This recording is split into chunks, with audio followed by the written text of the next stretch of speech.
So, as the fight for the ultimate political prize looms once again, and Peter Obi prepares for another assault at the next presidential election, how does he intend to invigorate Nigeria's ethno-political trident to seal his electoral fate and beatify him in 2027? Well, if you ask his many obedient supporters, they'll insist that he's still the one of Nigeria's top politicians who continues to captivate sincerely without a hint of insincerity. They say there are no false emotions and no wasted words, nothing but a carefully nuanced argument in favor of the Nigerian people and against a system that continues to stifle the majority. And recently, that argument has been lampooning not only what they say is the government's dismal record on job creation and poverty alleviation, but also its disastrous democratic credentials, which they say is increasingly defined by a rising tide of authoritarianism, with any previous adherence to the Constitution and the rule of law seemingly now in retreat. Just look at what's happening in River State, they say. But beyond the words and what President Tinubu's aides call cheap shots galore, will Nigerians take notice in 2027? Or has the aura and the youth energy that surrounded Peter Obi in 2023 now faded away? Has that dream deferred become a dream that's died? And Peter Obi, the presidential candidate of the Labour Party in 2023, joins me now exclusively in the Rise studio. Thank you very much indeed for coming in. Thank you, for Charles. Always a pleasure to see you. Thank you for having me.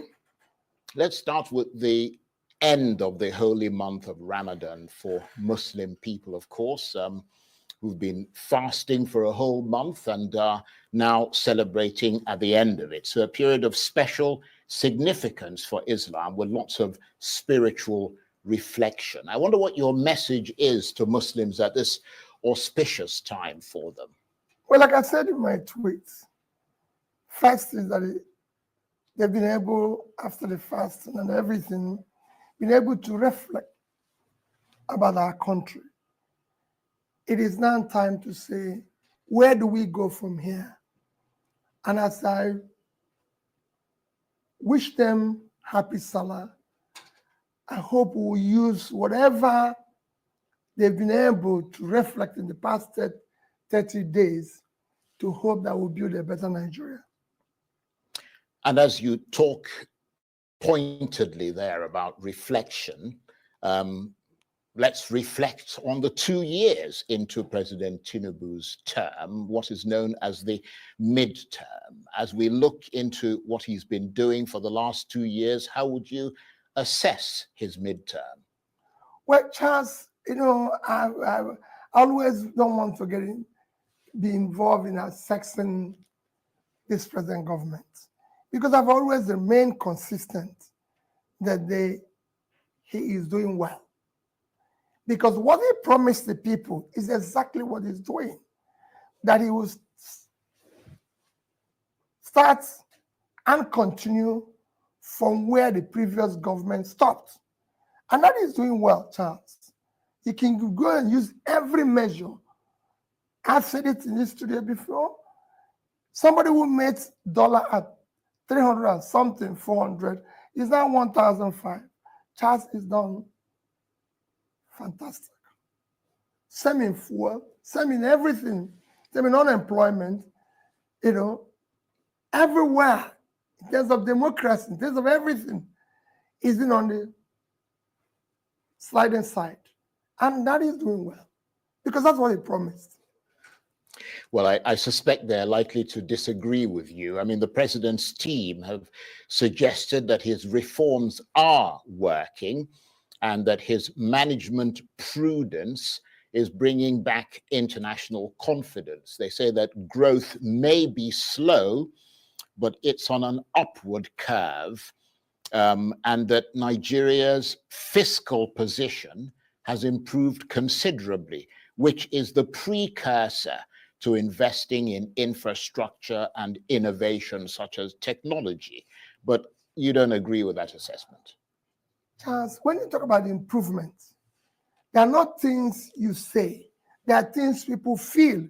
There are things people see. There are things that, it's just like when you talk about, I've listened to people say jobs are being created. Where are the jobs? You know, if you talk about job creation anywhere in the world, you see the figures. If you talk about improvement in education, you see it. Improvement in health, improvement in this. If you say the government is now doing the right thing, the democratic, the this, you will see it. You just mentioned River State. So where is it? So we can see it. It's not a question of going to say, oh, investors are coming back. Where are the investors? Companies are closing down. They're leaving. Local companies, manufacturing is going south. So where is it? Clearly, you're not seeing it. Nigerians are not seeing it.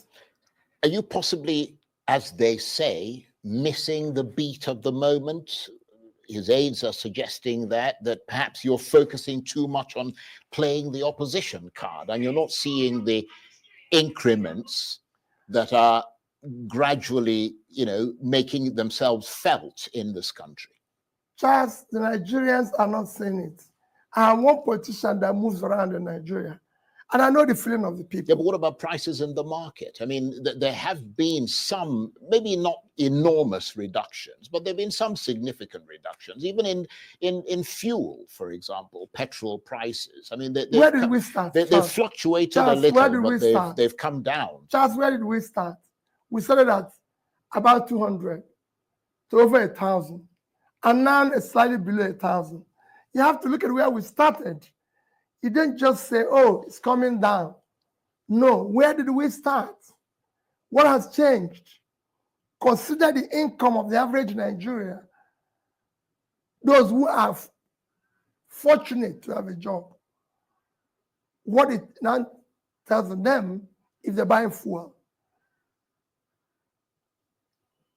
So basically, your prognosis, your assessment, just to be clear, is that things have got worse, not better, in spite of the reforms that the president has put in. I mean, you're not agreeing that obviously reforms take a while to begin to be felt in the country. The removal of fuel subsidy, the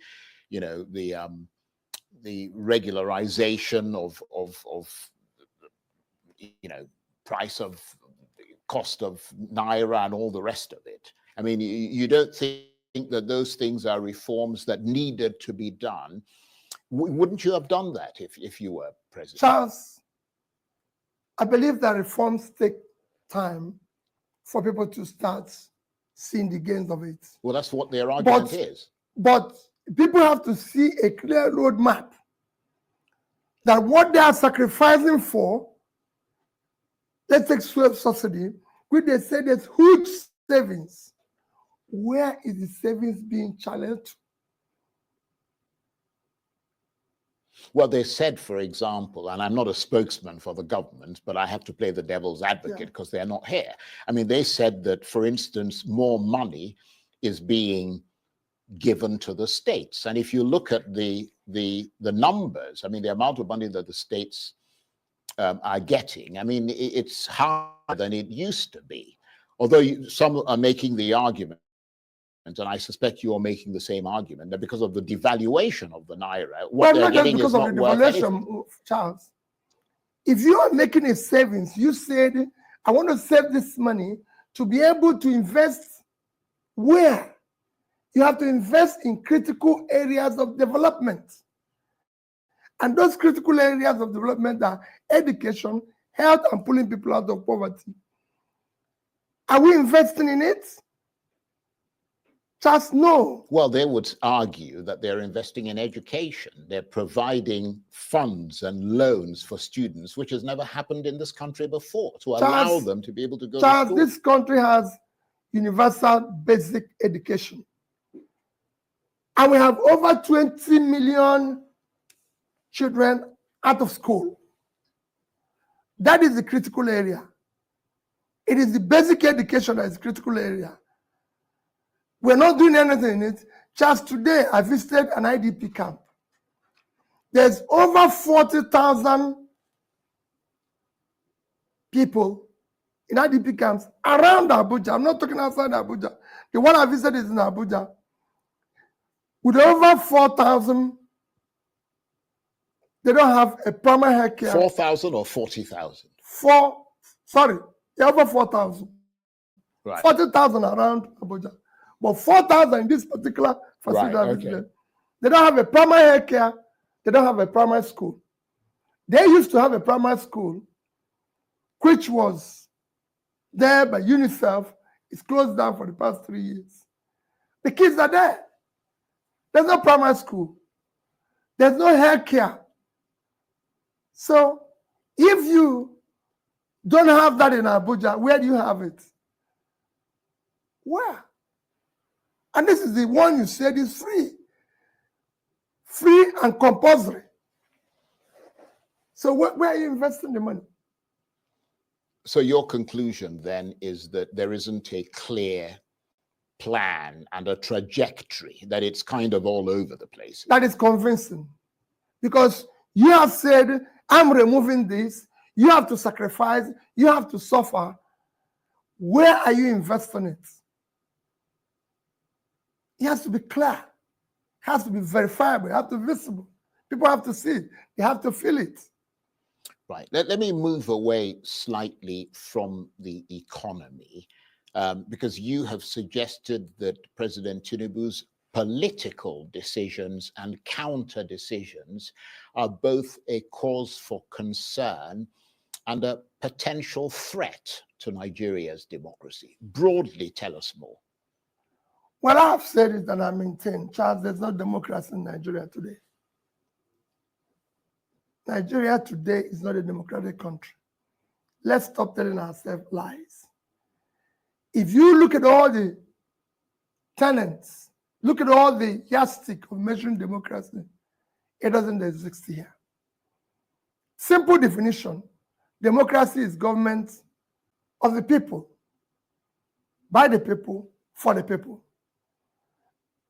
Today, the government we have is not of the people. It's not by the people because the people didn't vote. It wasn't their votes. I'm not just talking about presidency. Across the line, look at what happened in Edo. Can you call that democracy? It is not vote of the people. And it's not for the people. I've just told you that I went to an IDP camp where we have thousands of people, no primary health care. They were begging me to have one nurse, which I said I must make sure. They don't even have primary school, which again I told them I will make sure it happens. So what are you doing? For a country that just spent 21 billion naira to renovate a house for the vice president, which is not, hasn't packed in, is not living there. And you cannot even have a primary school for kids who are going to be leaders of Nigeria tomorrow. For people who pass through the same process, to deny these kids this opportunity today. So it is not a democratic country. So it's not for the people. You can't have a democracy without a functional and effective legislature, which you know we don't have today. You can't have a democracy without, again, an independent judiciary that fights for the common person. I can go on and on. In a democracy, it is clear. There's guidelines. Even when you set for people vying for election, like in Nigerian case, you have to talk about people must be qualified. They must have primary school, secondary school, university, and must attain certain age. Charles, that is not happening today. People are with unverified, forged certificates all over the place, criminal records and everything, and they're in charge. So you cannot say that. It is, yes, maybe we're striving to be a democratic country, but the way we are today It's not. Look at what happened in Rivers that you mentioned. Can you call that democracy? I'm going to come to Rivers State in a minute, because it would obviously require some analysis and certainly your assessment of what is going on there. But they would argue, the president's aides, that Nigeria may be a faltering democracy, but nevertheless, it is a democracy. And one of the hallmarks for assessing that democracy is freedom of speech, and the fact that you can sit here and criticize the government and be quite, forceful in your criticism, forthright, that is a manifestation of at least a measure of democracy. Charles, I can tell you that even me is being harassed every day. There's no freedom of speech. And you know that yourself, Charles.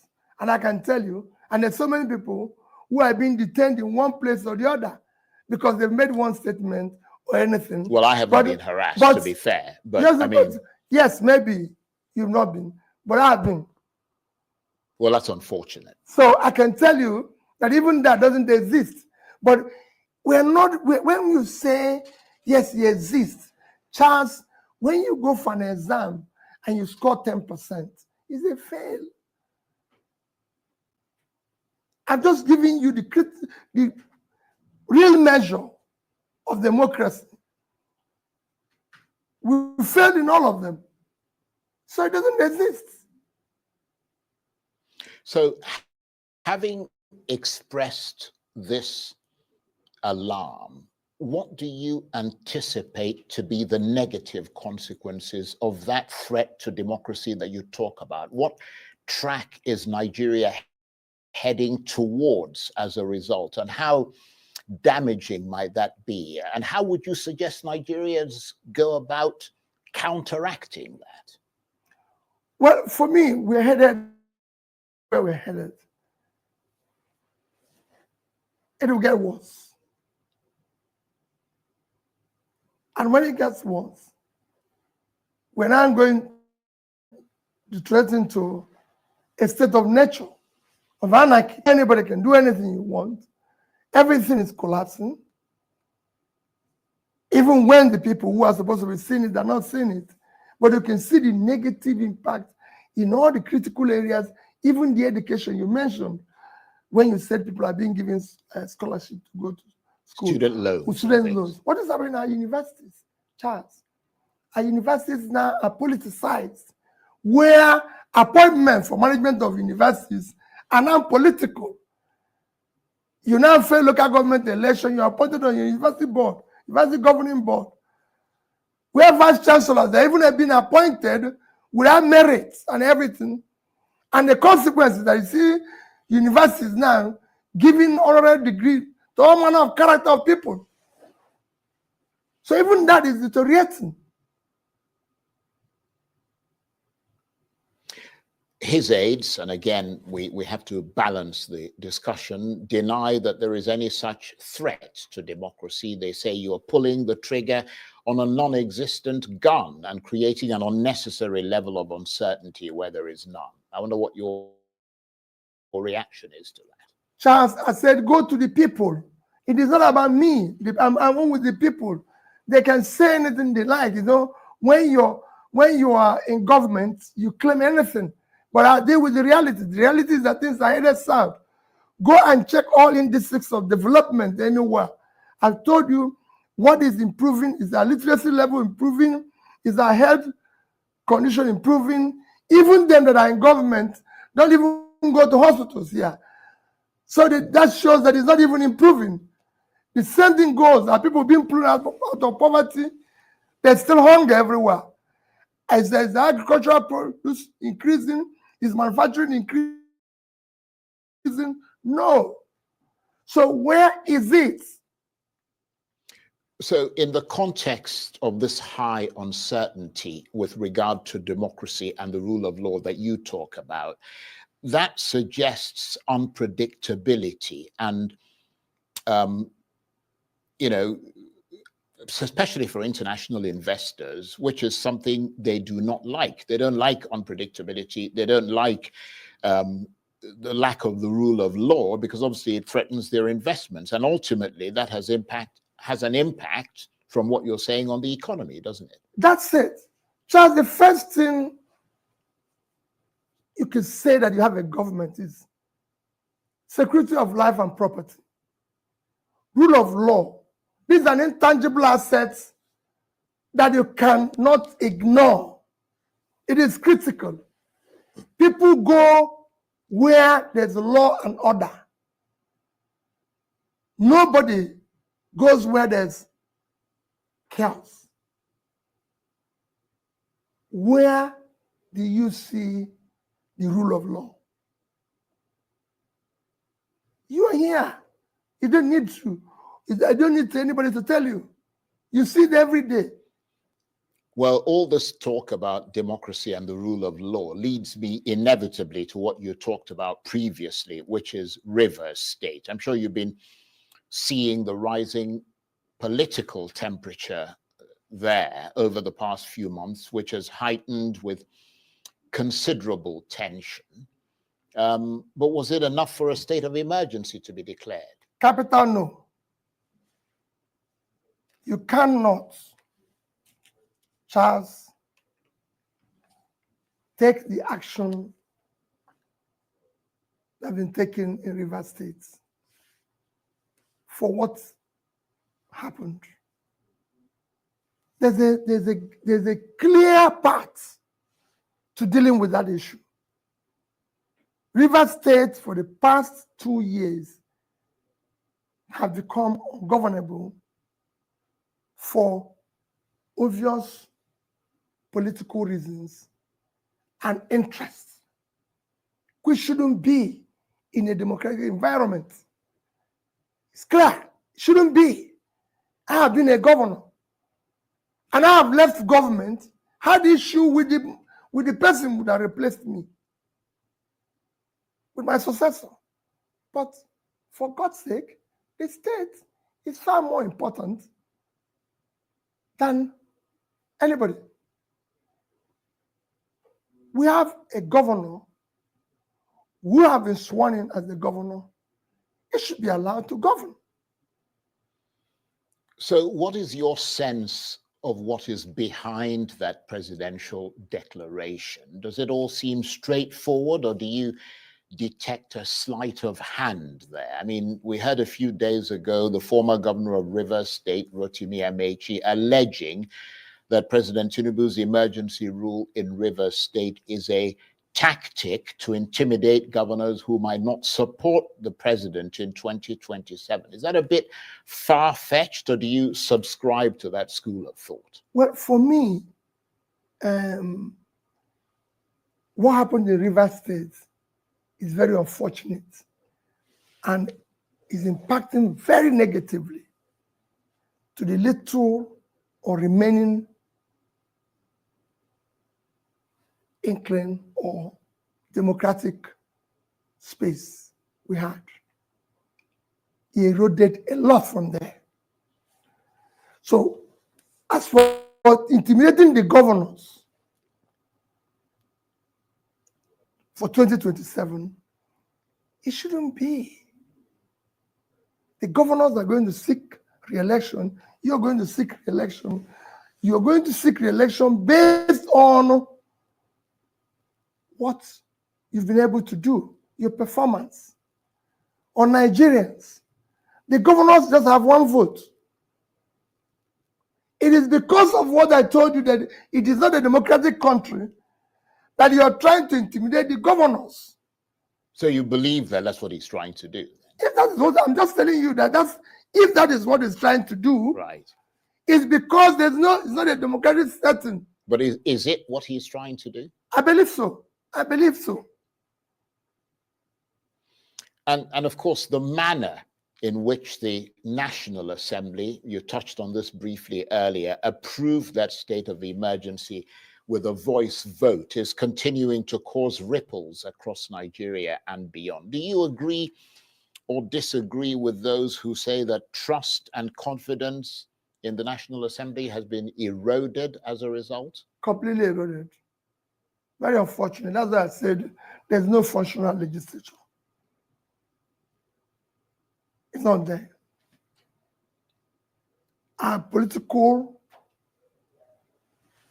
setting doesn't exist in any democratic environment.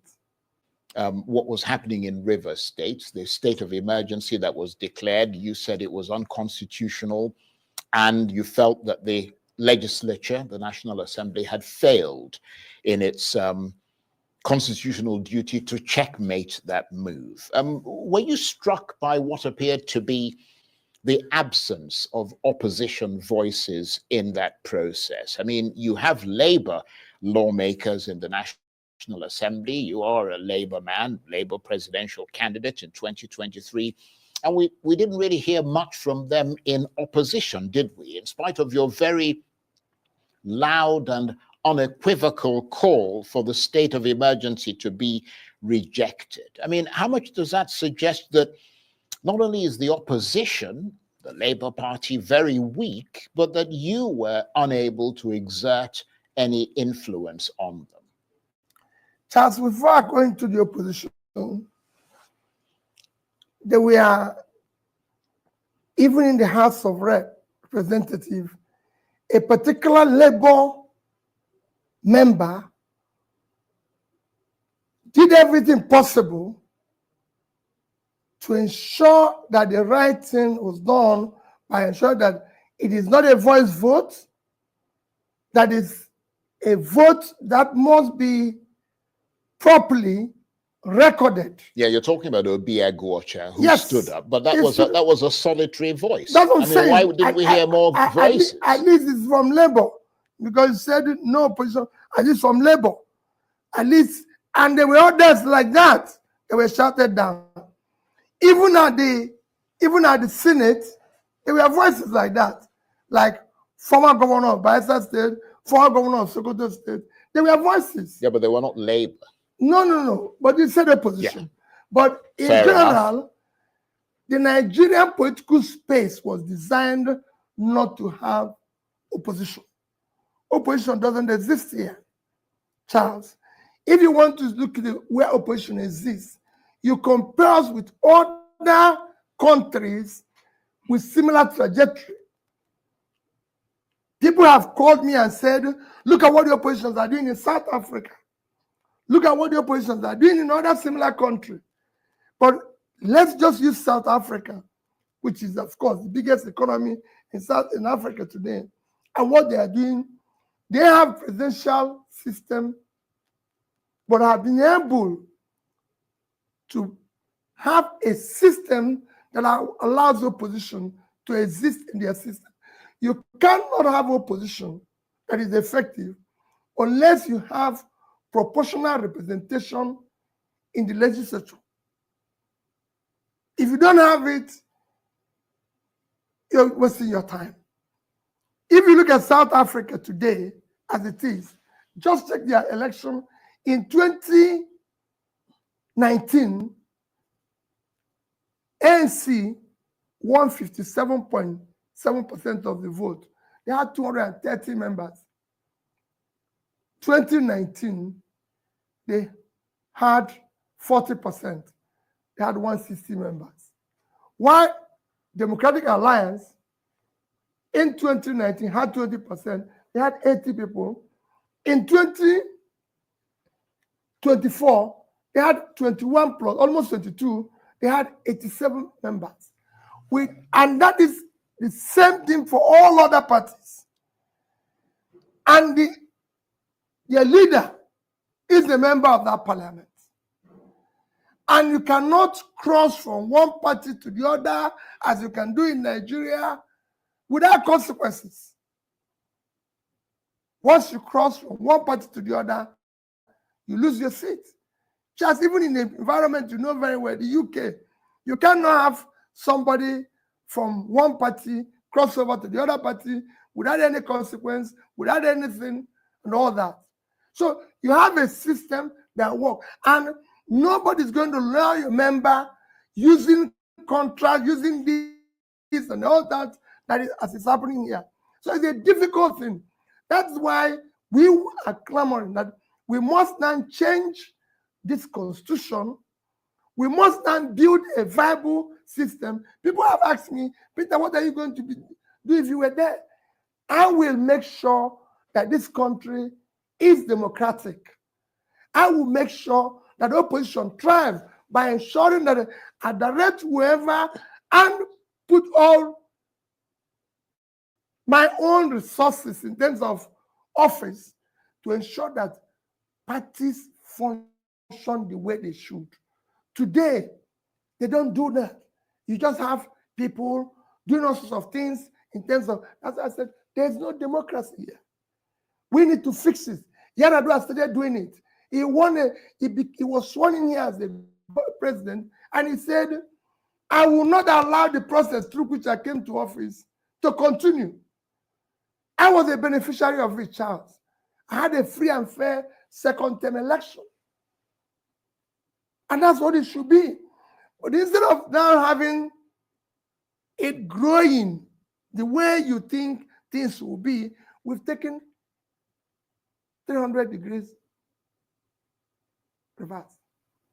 Well, you made a very interesting point there when you said that if you were to be the president, yes, that these were the actions you would take to shore up democracy in Nigeria. So let's talk about the positioning for power in 2027, because that's when, assuming you run for president, you will have another chance to test your popularity in Nigeria. Lots of reports about realignments and various political groups and individuals said to be coming together to wrest power from the APC. How much are you in that mix? Charles, I'm one person who is very reluctant about talking about 2027. I'll just probably gloss over it. Because we have a critical situation, Charles, where we're not addressing it. We have a country that where our debt in 2015 is between 15 and 17 trillion. Now we have a country with a debt of 150 to 170 trillion. A country where our cost of debt servicing is now higher than our critical areas of budget for critical development, education, health, pulling people out of poverty. And we are discussing 2027. Charles, let's deal with what is happening today. Yeah, but the fact is that you are discussing 2027. I am part of it. I do all I'd say, and that's what I'm going to say now, is that whatever realignments, whatever coming together, we must discuss the future of this. We're not just going to, I'm not going to be part of just wrestling power for power's sake. No. I want to know that we're going to do this in order to be able to invest in education, invest in health, invest in pulling our people out of poverty. How can a country with this size of uncultivated land not be able to feed itself? Well, let me stay with that point of 2027. The reason is purely because it is enormously important, because those who support you, they want to see some sense of direction about what's going to happen next and whether or not you're going to try to realize that ambition again. I mean, some prominent opposition politicians have suggested that you should abandon your ambition of contesting the next presidential election and team up with Atiku Abubakar again as his deputy. Which prominent politicians? With an agreement. Well, I'm not going to mention names, but I mean, quite a number of them have suggested that you should team up with Atiku Abubakar as his deputy with an agreement that after one term, he will work to make you president. They say that without this alliance, both you and Atiku will lose in 2027. What is your reaction to that? Charles, elections are won, elections are lost by the vote of the people.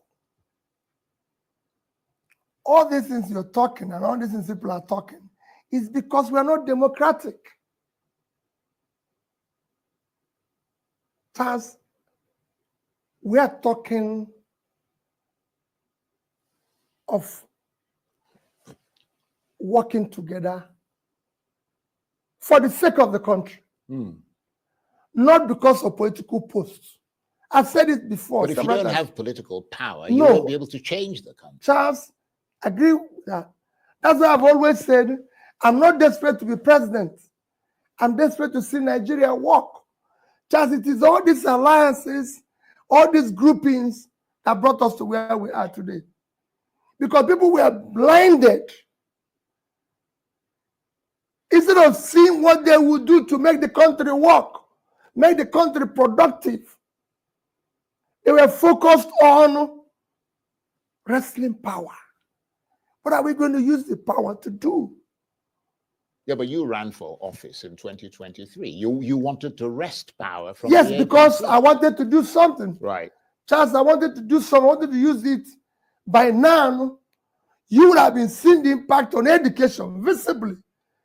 And I'm not talking about coming to say, people coming to say it in TVs. You will be seeing it visibly. I would have even been visiting the schools. Well, that's why some of the health. You would have been seeing the primary.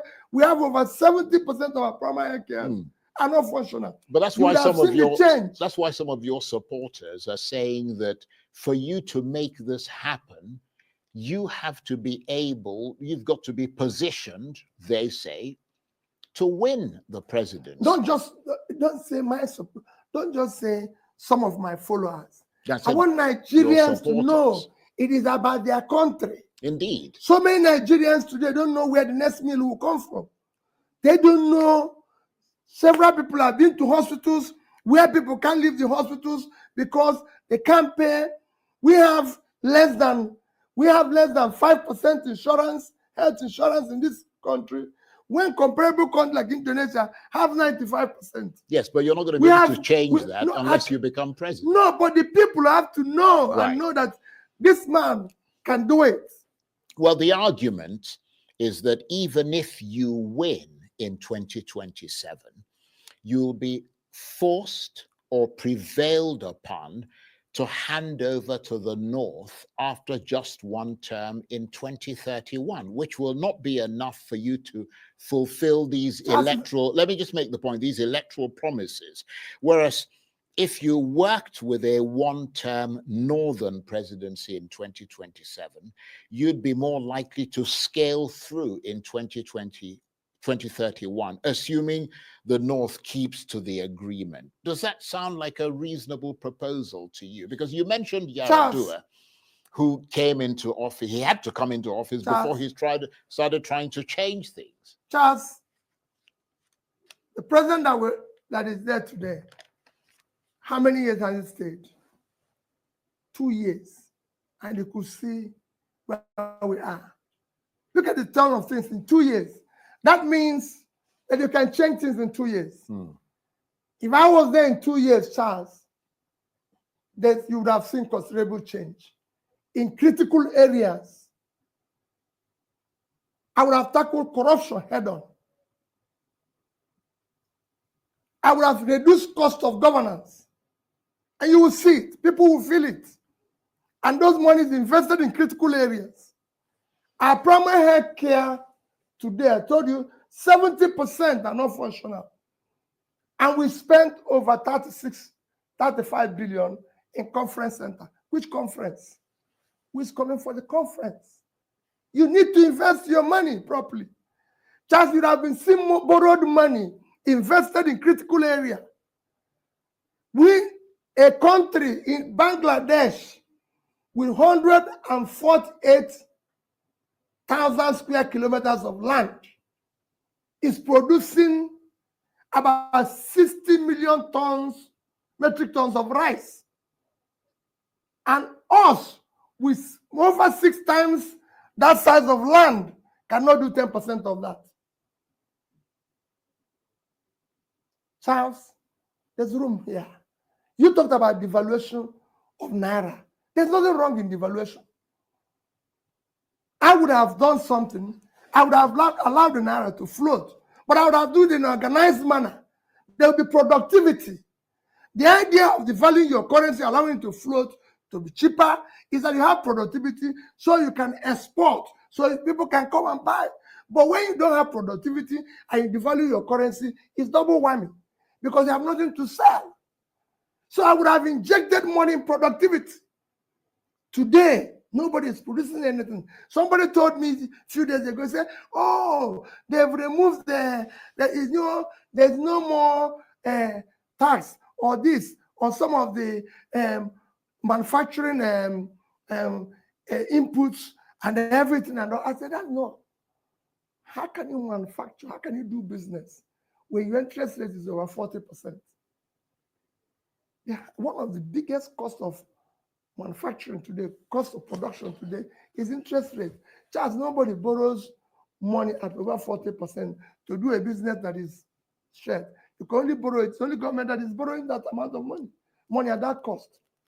So you need to do the right things, and you can do it. So what would be the thrust of your attack then on President Tinubu in 2027 that might tip the balance in your favor? I mean, you've talked about, the economy, you've talked about democracy, the rule of law, which you say suffered a setback. Given all that, what would be your strategy to erode confidence in the president and convince the Nigerian people to go with you rather than him? It is not enough that your aides are running around. You, who is the main person, have to have an idea, be competent, have the capacity, have the compassion, the energy to do the job. It is not something you can lease out. Governance, leadership is not something you can just hire somebody else to do for you. You are the leader. You should be the one answerable to the people, doing the right things. You're the chief person, and you should be in charge. We have too much of delegated responsibility here. That shouldn't be. Very briefly, because we're fast running out of time, we've got less than 5 minutes now. Are you going to stick with the Labour Party, given the disarray that's in the party? The disarray is caused by government. Yeah, but it doesn't matter who calls. No, that's what I'm telling you. Yes. Are you going to stick I'm in Labour Party. I'm in Labour Party. And are you going to stick with the Labour Well, Party? I'm there because I'm there. It's not something I can tell you now. I'm there today. And as time go on, Charles, if it changes, I'll tell you. But I'm a member of the Labour Party. And these are one of the things I said I would do. I will make sure that parties work. I will protect democracy and make it work. Some would say Labour Party isn't working under you. No, it has nothing to do under me. I'm not the one running the party. Charles, I've been involved in all this. If government today is democratic and they want democracy to thrive, all these things will work. Right. Put me anywhere. So you can only make the change if you're president.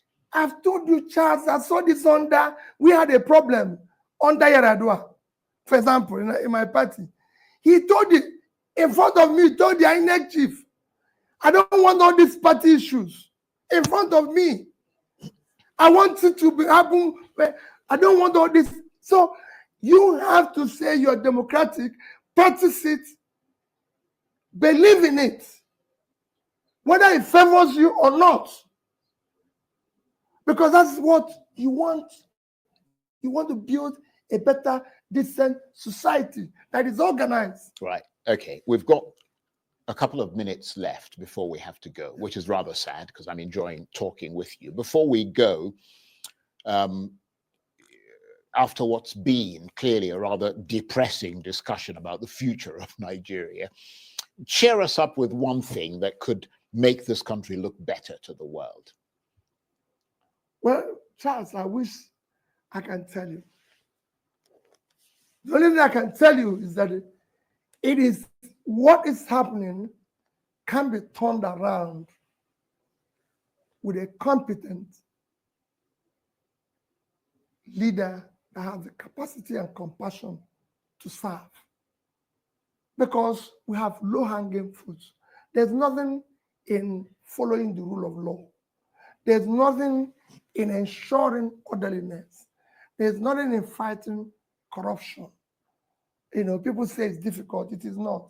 If you are not involved, you reduce it by 50%.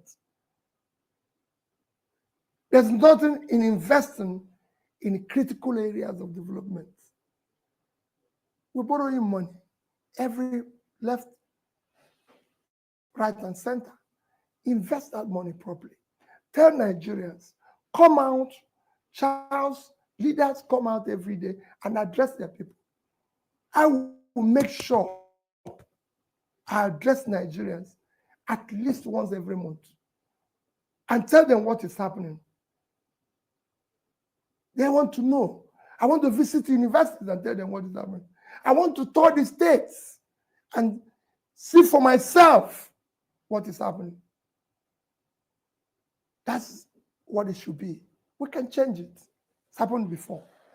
On that note, I want to thank you very much indeed, and we really appreciate the time you've taken to come and talk to us. Mr. Peter Obi is the presidential candidate of the Labour Party, or was the presidential candidate of the Labour Party in 2023. Thank you very much indeed. Thank you, Mr. Charles. That's it for this edition